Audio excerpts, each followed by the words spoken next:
So in this video we are going to start exercise 10.1 of chapter 10 जो हमारी R D Sharma book है। इसके अंदर जो ट्रिग्नोमेट्रिक रेशियोज का चैप्टर है चैप्टर 10 उसकी एक्सरसाइज 10.1 के क्वेश्चन 1 को हम डिस्कस करेंगे। सो क्वेश्चन 1 है, in each of the following one of the 6 trigonometric ratios is given, find the values of other trigonometric ratios. तो टोटल 6 ट्रिग्नोमेट्रिक रेशियोज होते हैं जैसे हमने हमारी पिछली क्लासेस में डिस्कस करा है।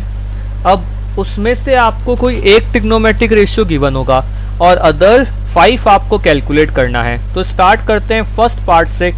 जैसे हम फर्स्ट पार्ट में देख सकते हैं साइन ए की वैल्यू गिवन है, साइन ए की वैल्यू गिवन है 2/3। अब हमें अदर ट्रिग्नोमेट्रिक रेशियोज को कैलकुलेट करना है, मतलब कॉस, टेन, सेक, कोसेक और कॉट को। तो सबसे पहले हमने एक राइट एंगल ट्राइंगल ड्रॉ करा। यहाँ पे लिखा हुआ है साइन ए, मतलब एक्यूट एंगल बनाना है ए के ऊपर। तो मैंने ए पे ये एंगल मार्क कर दिया, थीटा आप इसे लिख सकते हैं, अदरवाइज डायरेक्टली गिवन है कि ए पे एक्यूट एंगल है। बी पे मान लिया 90 डिग्री और सी हो गया हमारा third vertex of the triangle. अब आपने जो फॉर्मूलाज पढ़े हैं पी बी पी और एच एच बी वाले, यहाँ पे आपको यूज़ करना है साइन का फॉर्मूला। तो साइन का फॉर्मूला होता है P/H। जब आप एग्ज़ाम में लिखते हैं तो आपको P और H नहीं लिखना है, पूरी तरह से परपेंडिकुलर और हाइपोटेनियस लिखना है। इस ट्राइंगल के अंदर परपेंडिकुलर है BC और हाइपोटेनियस है AC। तो हम क्या मान लेंगे, BC/AC ये होता है साइन A, और इस क्वेश्चन में ये गिवन है 2/3। इसका मतलब हम कह सकते हैं कि BC और AC का रेशियो है 2:3। तो मैं BC को क्या मान लेता हूँ 2 के और AC को मान लेता हूँ 3 के, जैसे हमने पहले भी डिस्कस करा है। एक बार मैं फिर से बता देता हूँ, यहाँ पे आपको P और H का रेशियो गिवन है 2:3। एग्जैक्ट वैल्यू गिवन नहीं है परपेंडिकुलर और हाइपोटेनियस की, इन दोनों का रेशियो है, मतलब ये इन दोनों की सिंपलेस्ट फॉर्म है। अब ऐसा भी हो सकता था कि एक वैल्यू 20 होती और एक वैल्यू 30 होती, उनमें से कॉमन फैक्टर कैंसल आउट करा तो आंसर बन गया 2/3। ऐसा भी हो सकता था एक 4 होता एक 6 होता, दोनों को कैंसल आउट करा तो आंसर बन गया 2/3। तो हमें नहीं पता कि इनमें कौन सा कॉमन फैक्टर है, तो उस कॉमन फैक्टर को हमने मान लिया कि। इस तरह से अगर आप क्वेश्चंस को सॉल्व करते हैं तो सब्जेक्टिव पेपर के अंदर ज़्यादा अच्छा स्कोर करने की चांसेस रहेंगे। अगर आप डायरेक्टली भी करेंगे 2 और 3 मान के तो भी आपका आंसर करेक्ट आएगा, पर अगर हम अच्छी बुक्स को रेफ़र करें तो उसमें जब भी रेशियो में गिवन है तो आपको वहाँ पे कोई ना कोई वेरिएबल के अकॉर्डिंग इसको अज्यूम करना है। तो मैंने BC को मान लिया 2 के और AC को मान लिया 3 के। अब मैं ट्राइंगल ABC में यूज़ करूँगा पाइथागोरस थ्योरम। तो पाइथागोरस थ्योरम के अकॉर्डिंग क्या होता है, पाइथागोरस थ्योरम हमारी होती है कि h² किसके इक्वल है, P² प्लस B² के। इस ट्राइंगल के अंदर हाइपोटेनियस है AC, तो AC का स्क्वायर इक्वल होगा परपेंडिकुलर जो है BC और बेस जो है AB। तो AC हमें गिवन है, AC हमें गिवन था 3 के, तो AC के प्लेस मैंने लिख दिया 3k का होल स्क्वायर। BC परपेंडिकुलर ये भी मुझे पता है 2k। AB का स्क्वायर मुझे कैलकुलेट करना है, तो AB को मैंने एज इट इज़ लिख दिया। अब स्क्वायर ऑफ 3k आ जाएगा 9k², 2k का स्क्वायर हो जाएगा 4k² और AB² हमें कैलकुलेट करना है। आगे चल के और सॉल्व करते हैं। तो इसको मैं लिख सकता हूँ AB² equals to 9k² minus 4k², जिसकी वैल्यू आएगी 5k²। अब हमें एक्चुअल में AB को कैलकुलेट करना है, तो 5k² का हो जाएगा रूट। जनरली जब भी आप रूट लगाते हो तो उसके साथ में लगाते हो प्लस माइनस। इन क्वेश्चंस में हम ऐसा क्यों नहीं करते हैं, क्योंकि AB है ट्राइंगल की साइड, AB है ट्राइंगल का बेस, जो कभी भी नेगेटिव नहीं हो सकता। तो AB की वैल्यू आ गई √5k। 5 किसी नंबर का स्क्वायर नहीं है, तो उसको हम रख देते हैं स्क्वायर रूट में, के स्क्वायर से हमें मिल गया के।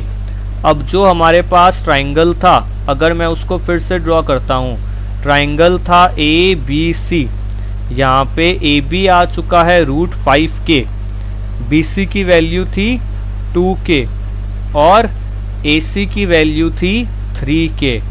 अब आपको तीनों साइड्स पता है तो आप बाकी सारे रेशियोज को कैलकुलेट कर सकते हो पी बी पी और एच एच बी वाले फॉर्मूला को यूज़ करके।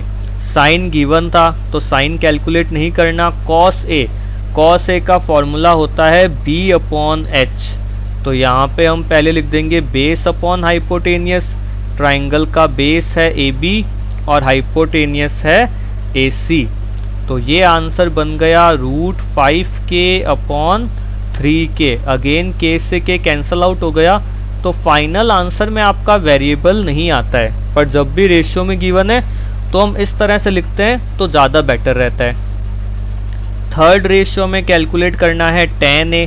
tan a का फॉर्मूला होता है परपेंडिकुलर अपॉन बेस। यहाँ पे परपेंडिकुलर है BC और बेस है AB, तो ये बन गया 2k upon root 5k। k से k फिर से कैंसल आउट हो गया, तो ये वैल्यू आ गई 2 अपॉन रूट 5। इसके बाद नेक्स्ट है cot a। हमें पता है cot होता है tan का रेसिप्रोकल, पर मैं इसको फॉर्मूला से ही कैलकुलेट कर देता हूँ। बेस मतलब AB अपॉन BC, तो अगेन AB की वैल्यू आ गई रूट 5k और BC की वैल्यू आ गई 2k। k से k कैंसल, तो ये वैल्यू आ गई रूट 5 अपॉन 2।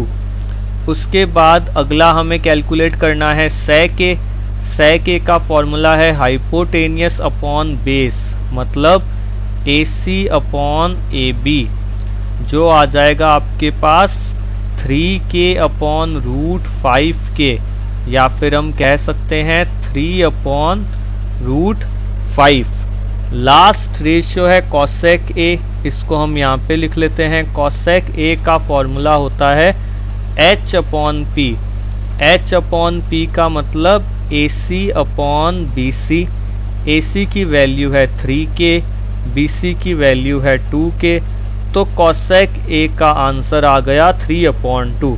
तो इस पार्ट में हमको साइन ए गिवन था और बाकी पांचों टिग्नोमेट्रिक रेशियोज हमने कैलकुलेट कर दिए के की फॉर्म में लिख के। अब हम सेकंड पार्ट देखते हैं। सेकंड पार्ट में गिवन है cos a। cos a की वैल्यू गिवन है 4 अपॉन 5 और हमें बाकी के पांचों टिग्नोमेट्रिक रेशियोज कैलकुलेट करने हैं। तो फिर से आप एक राइट एंगल ट्राइंगल बनाएंगे। एक्यूट एंगल A पे है, मैंने 90 डिग्री मान लिया B के ऊपर, तो cos A का फॉर्मूला होता है बेस अपॉन हाइपोटेनियस। इस क्वेश्चन में बेस कौन सा है?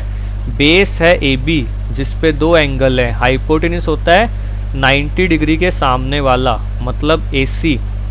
तो AB अपॉन AC का रेशियो आ गया 4 अपॉन 5। इसका मतलब हम AB को क्या मान लेंगे? AB को मान लेंगे 4k और AC को मान लेंगे 5k।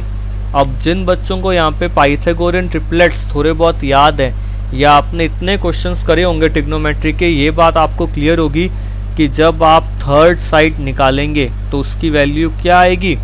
यस, बिल्कुल सही सोचा आपने, उसकी वैल्यू आएगी 3। तो उसी बात को मैं लिख रहा हूँ, पाइथागोरस थ्योरम यूज़ करेंगे हम। AC की जगह मैंने लिख दिया 5k का स्क्वायर, AB की जगह मैंने लिख दिया 4k का स्क्वायर, BC मुझे कैलकुलेट करना है। तो ये आ गया 25k square equals to 16k square plus BC square.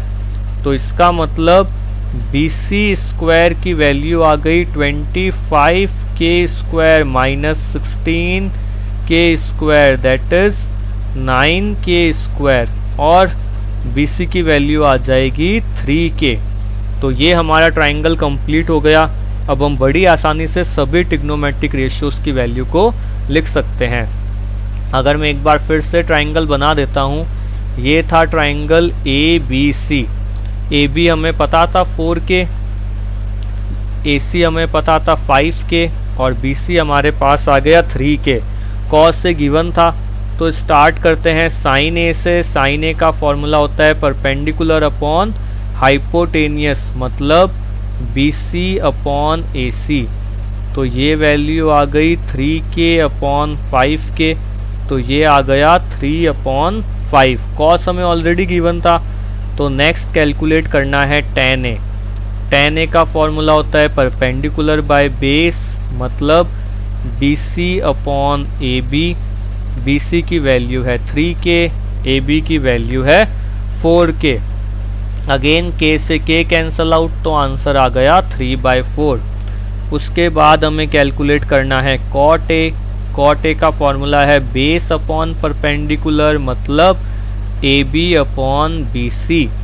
तो ए बी है हमारे पास 4K, बी सी है 3K, तो आंसर आ गया 4/3। अगला हमें कैलकुलेट करना है sec A।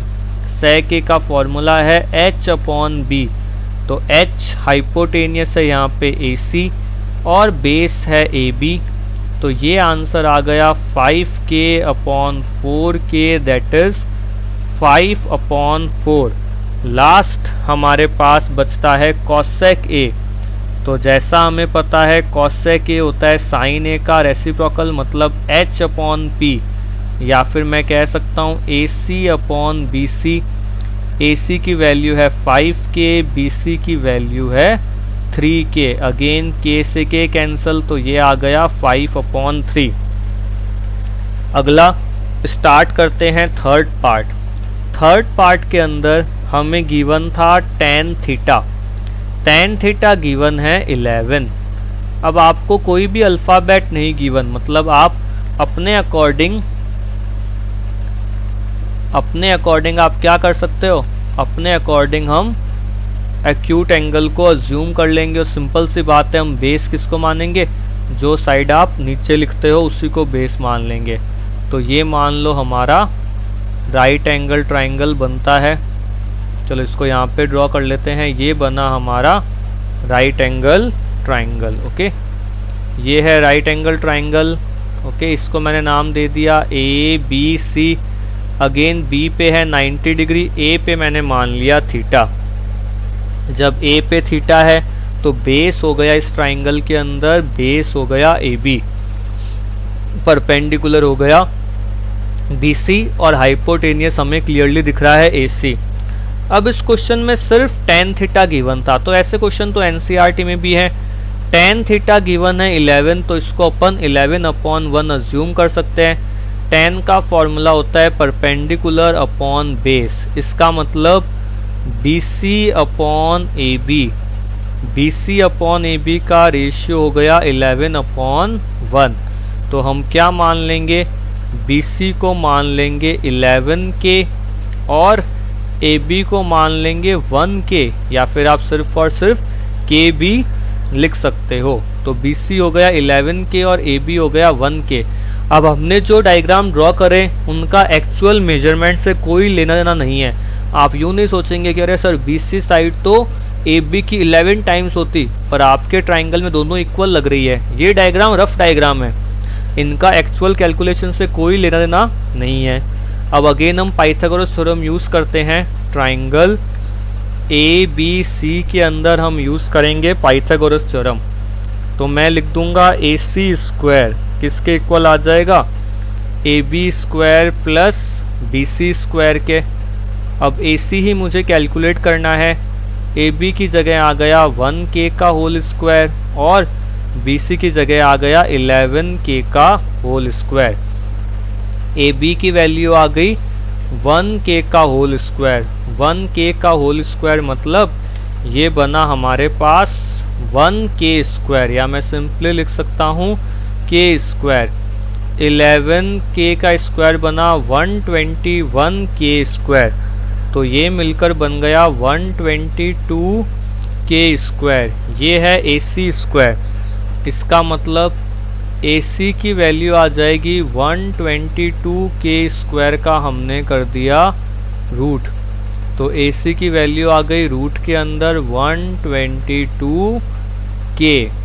अब 122 किसी का भी होल स्क्वायर नहीं है, तो ये वैल्यू हमारी एज इट इज़ रहेगी। AC की वैल्यू आ गई 122 के। इसके बाद गिवन रेशियो था 10, तो हमें सारे रेशियोज कैलकुलेट करने हैं। फिर से मैंने एक रफ डायग्राम बना लिया ट्राइंगल का, नाम था इसका ABC। A पे हमने माना था थीटा, ये साइड थी 11 के, ये थी के, और अब ये आ चुका है √122 के। सबसे पहले मैंने लिखा साइन थीटा। अब यहाँ पे आपको साइन A नहीं लिखना, क्वेश्चन में गिवन था थीटा, तो हम उसी के अकॉर्डिंग थीटा ही लिख देंगे। तो सबसे पहले हमने लिखा साइन थीटा। साइन थीटा का फॉर्मूला आपको पता है, ये होता है परपेंडिकुलर अपॉन हाइपोटेनियस, तो इसको हम लिख देंगे BC upon AC। BC upon AC मिलकर बन जाएगा हमारे पास 11 के अपॉन रूट के अंदर 122 के।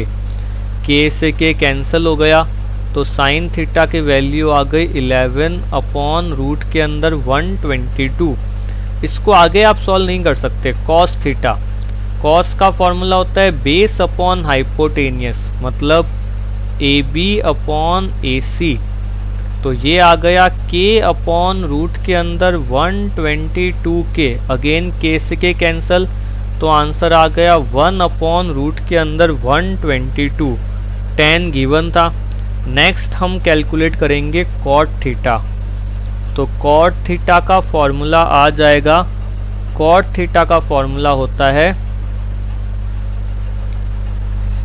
Base upon perpendicular. तो कॉट की प्लेस पे हमने लिखा B अपॉन P। यहाँ पे बेस है AB और परपेंडिकुलर है BC। तो ये आ गया K अपॉन 11 के। अगेन K से K कैंसल, तो ये आ गया 1 अपॉन 11। नेक्स्ट है सेक थीटा। सेक थीटा होगा हाइपोटेनियस अपॉन बेस, मतलब AC अपॉन AB। तो ये आ जाएगा रूट के अंदर 122 के और अपॉन में आ गया के। अगेन के से के कैंसल, तो ये आ गया √122। लास्ट बचता है कोसेक थीटा। तो कोसेक थीटा का फॉर्मूला होता है H अपॉन P, मतलब AC अपॉन BC। तो रूट के अंदर लिखोगे 122 के और अपॉन में 11 के से के फिर से कैंसिल हो जाएगा। अब जो रिमेनिंग पार्ट्स हैं उनके अंदर हम के नहीं मान रहे हैं। ओके, ये एग्ज़ाम में आता है, तो एक पैटर्न है कि आपको क्वेश्चन को के मान के करना होता है, पर बाकी उससे आपके फाइनल आंसर में कोई डिफरेंस नहीं आएगा। जैसे हम बाकी जो पार्ट हैं उनमें मैं के अज्यूम नहीं करूँगा, ताकि हम इन क्वेश्चंस को फटाफट कंप्लीट कर पाएँ। ये ट्राइंगल था ABC।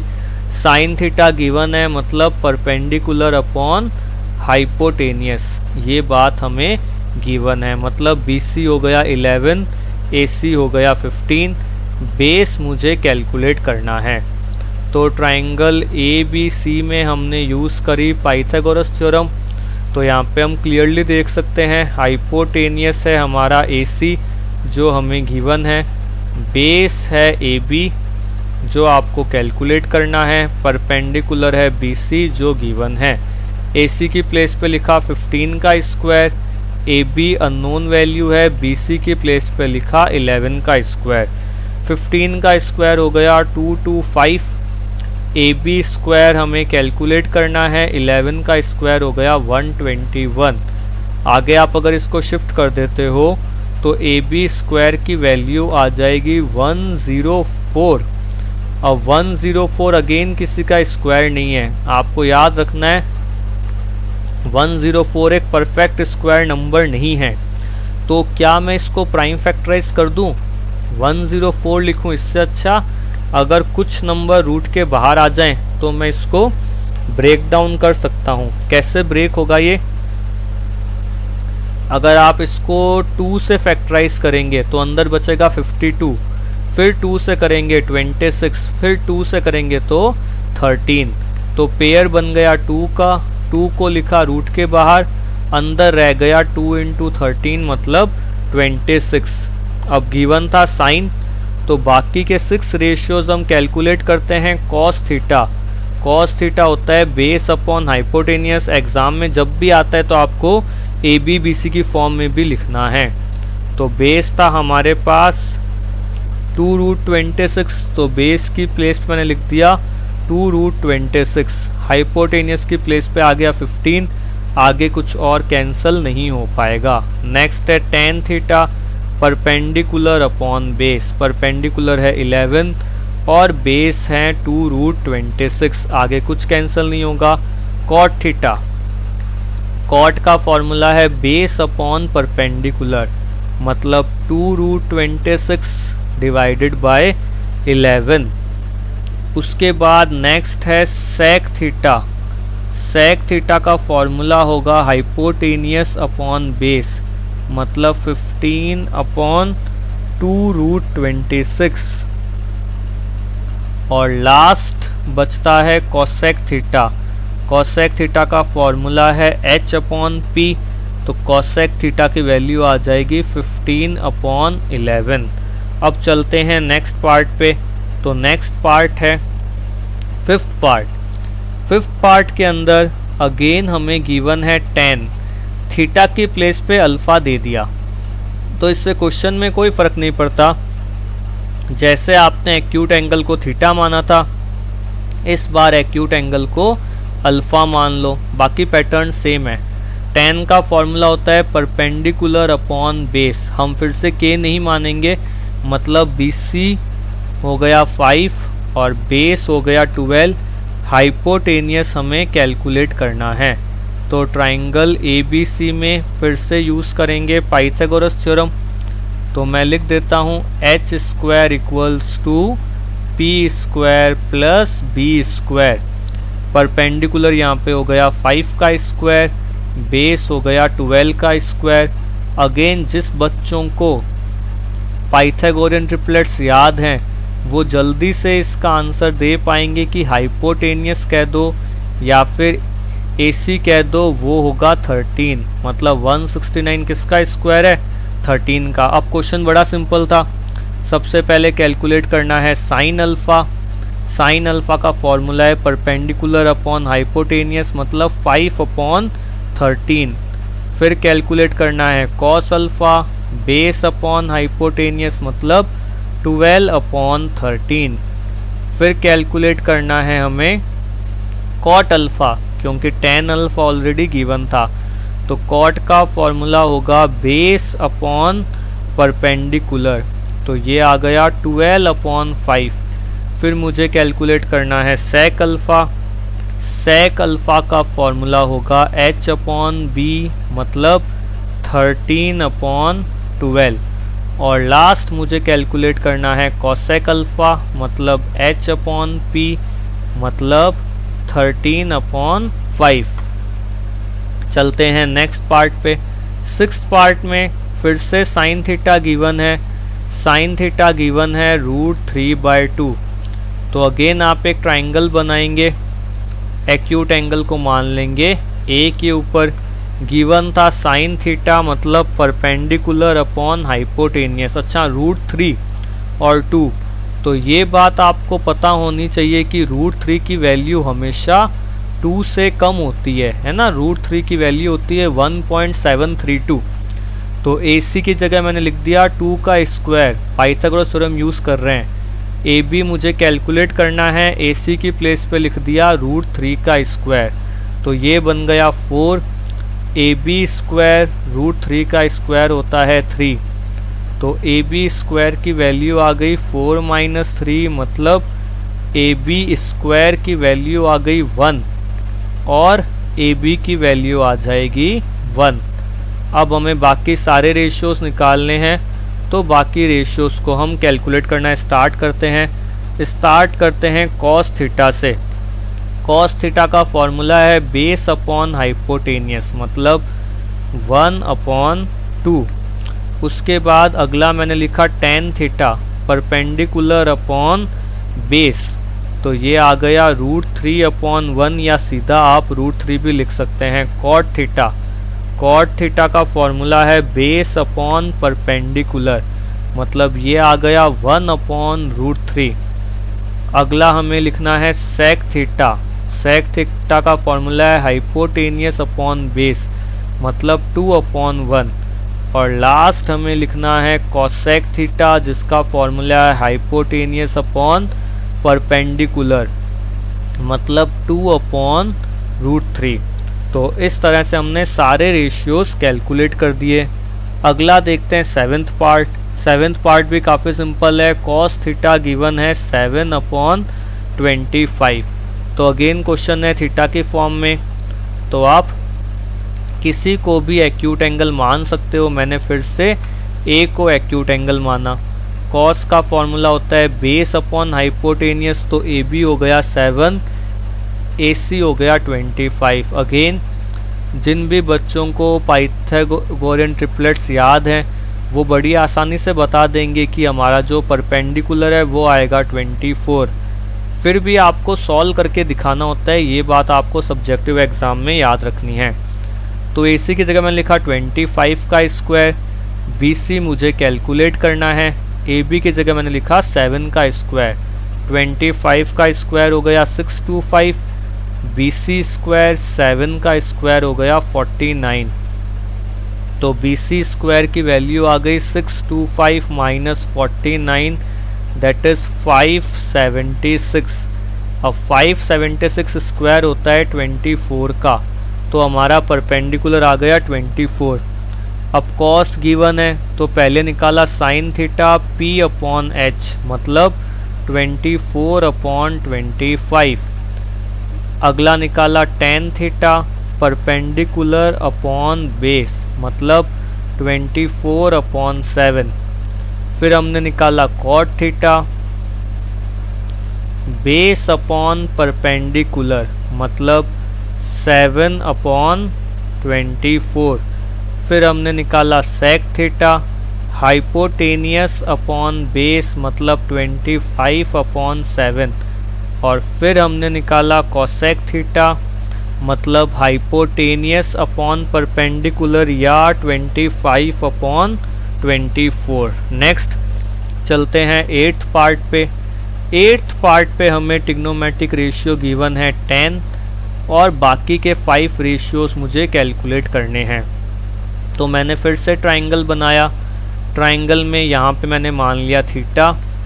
तो टेन थीटा का फॉर्मूला होता है परपेंडिकुलर अपॉन बेस, मतलब बी सी हो गया 8, ए बी हो गया 15। हाइपोटेनियस मुझे कैलकुलेट करना है।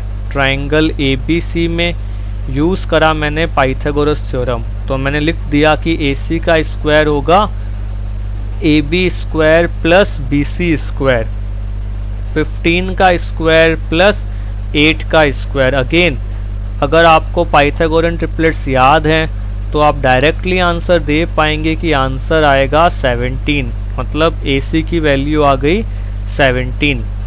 अब हम निकालते हैं ट्रिग्नोमेट्रिक रेशियोज। स्टार्ट करा साइन से, परपेंडिकुलर अपॉन हाइपोटेनियस, मतलब 8/17। फिर मैंने लिखा cos theta base upon hypotenuse, मतलब 15/17। फिर 10 गिवन था तो मैंने लिखा cot theta base upon perpendicular, मतलब 15/8। फिर मैंने लिखा सेक थीटा। सेक थीटा हो गया हाइपोटेनियस अपॉन बेस, मतलब 17/15। और लास्ट मैंने लिखा कोसेक थीटा, जो कि हो गया हाइपोटेनियस अपॉन परपेंडिकुलर, मतलब 17/8। चलते हैं नेक्स्ट नाइन्थ पार्ट पे। नाइन्थ पार्ट में गिवन था कॉट थीटा। कॉट थीटा की वैल्यू गिवन है 12/5। अगेन थीटा आप कहीं पे भी ड्रॉ कर सकते हो। तो ये हमने मान लिया थीटा। कॉट का फॉर्मूला होता है बेस अपॉन परपेंडिकुलर, मतलब बेस हो गया 12 और परपेंडिकुलर हो गया 5। हाइपोटेनियस मुझे कैलकुलेट करना है, तो मैं ट्राइंगल के अंदर पाइथागोरस थ्योरम को यूज़ कर दूंगा। अगेन ट्रिपलेट से हम इजीली बता पाएंगे कि 12 और 5 है, तो हमारा आंसर क्या आएगा, हमारा आंसर आएगा 13। इसी बात को आपको कैलकुलेट करके शो करना होता है। तो AC की वैल्यू आ गई 13। अब बात करते हैं सारे रेशियोज निकालने की। तो साइन थीटा हो गया परपेंडिकुलर अपॉन हाइपोटेनियस मतलब 5/13। फिर हमने निकाला cos theta base upon hypotenuse मतलब 12/13। फिर हमने निकाला tan theta perpendicular upon base मतलब 5/12। फिर हमने निकाला sec theta hypotenuse upon base मतलब 13/12। फिर हमने निकाला cosec theta hypotenuse upon perpendicular मतलब 13/5। चलते हैं next part, tenth part given है सेक थीटा। सेक थीटा की वैल्यू है 13/5। अगेन आप पहले बनाओगे ट्राइंगल, ट्राइंगल के अंदर थीटा मैंने इस जगह मान लिया। सेक का फॉर्मूला होता है हाइपोटेनियस अपॉन बेस h/b। तो इस क्वेश्चन में परपेंडिकुलर गिवन नहीं है, तो आप ट्राइंगल में यूज़ करोगे पाइथागोरस थ्योरम।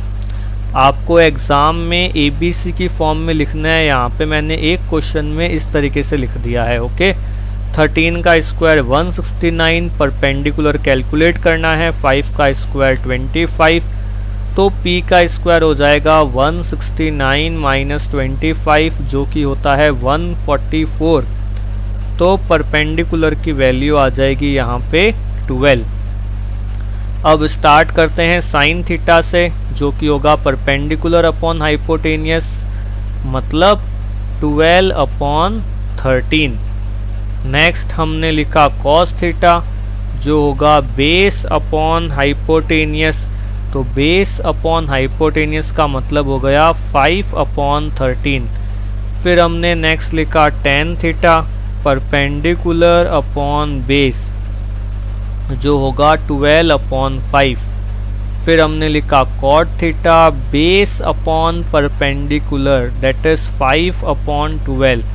लास्ट हमने लिखा कॉसेक थीटा जो होगा hypotenuse upon perpendicular that is 13/12। चलते हैं नेक्स्ट 11th पार्ट पे। 11th पार्ट में गिवन है कॉसेक थीटा। कॉसेक थीटा की वैल्यू गिवन है √10। तो अगेन आप ट्राइंगल में थीटा कहीं पे भी अज्यूम कर सकते हैं। ये मैंने मान लिया थीटा ट्राइंगल ABC का।